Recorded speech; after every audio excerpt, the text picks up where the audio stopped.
like I was saying with the clips, I don't know exactly, what's the difference, why they have two separate yokes, one with the traditional, adjustable straps, or one with the fast deck. But maybe it's like a paratrooper thing. I heard there's a different style for the paratroopers. Who knows? But there are two different yokes. I've seen that. So I had a DPM one that had both the style and then one where it would clip in. So be aware of that. Price wise, this is a very good rig. Usually, problem is though, it's the shipping, because I think Sportsman's Guide, Commando Store, a few places in the U.S. will have them here and there. They'll import them, but they're usually around $40 to $60. But you can still get them on like eBay or a surplus store in England, but for around that price. But you're looking at the same price as ship, so you're looking like about, say, give or take $50 for a set, but then it's about $40 to $50 to ship, whatever the conversion rate is, the pounds and the dollar. But good set though. It's still, even then, it would still probably be worth it, because they're very good equipment. The MTP might run a little more, but I think I got this for like $60-$70 before shipping, so it was a pretty good deal. Another thing to know on these pouches, they're rubberized in the inside, so you can see here, which I like. I think that's it's good rubber. It's not like that, like the cheap stuff that wears out, quickly or anything. It's everything's really well made. But like I said, I had a DPM rig and I sold it. This actually I gave to my brother.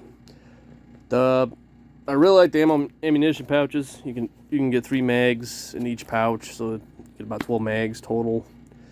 Distributes well. You can actually probably fit Alice. It'll fit no problem. I haven't tried it, but Molly even, you could probably need a little more. You have to be a little creative with it, but Alice would probably go right on there. But one thing for me, the canteen pouches, if you're Nagleen, however you say it, Nagleen bottles, it would fit different type of water carrying sources better. But I always just like the traditional 2-quart canteens, and I like that on Alice. You got a fitted pouch for it. It's got the insulation in there. What's nice about these though, I guess, it is fully covered, so it keeps dirt and grime out of there. But to me, I just like having a pouch which reduces in size.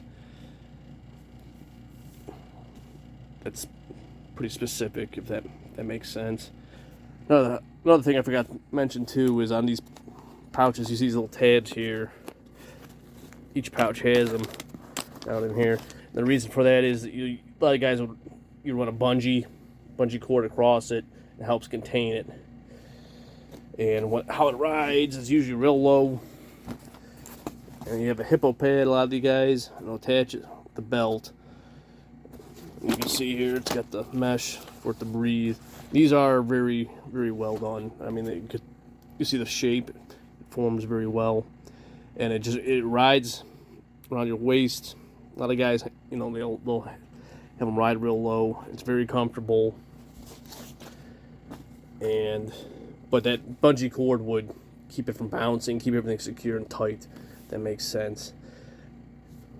Now this was designed for 48 hours, whereas like the Alice was for more of around 24 hours. So I kind of stuck with the Alice. Again, it just be more slim, I guess.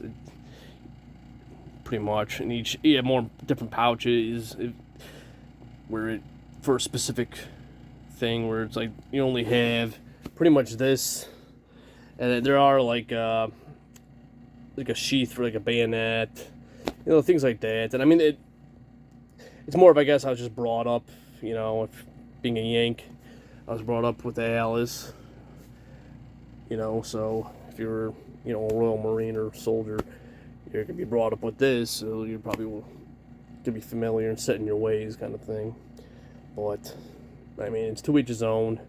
Obviously, if you ever had to use this stuff again, probably the last thing on your mind is, you know, that kind of thing. But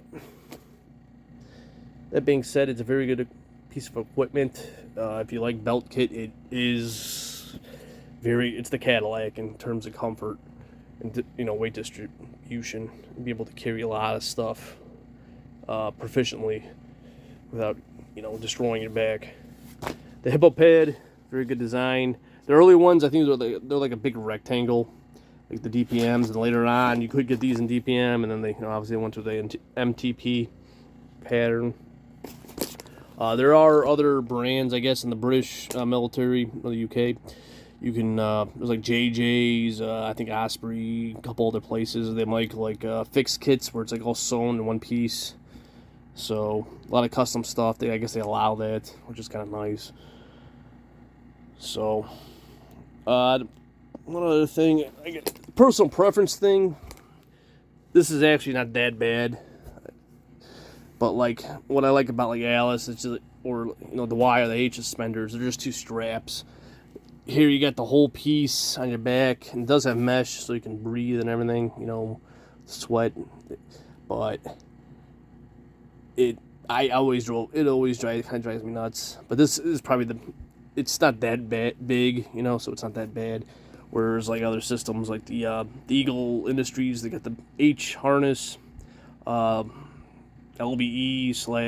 / chest rig. It's like a split rig mix. I think most people know what I'm talking about. If you just Google or go to eBay and type in Eagle Industries H harness, you'll see what I'm saying. They have like it's like a Molly backpack, and they're trying to, it has something similar, but it's a lot bigger, and it's got pals webbing, and I get why they did it, but for me, it drives me nuts. It's like too big H, and then it's got mesh in the middle with pals, and to me, it just retains heat, kind of negates the purpose of a belt kit, because that's one of the big benefits is, you know, being able to have that heat dissipation.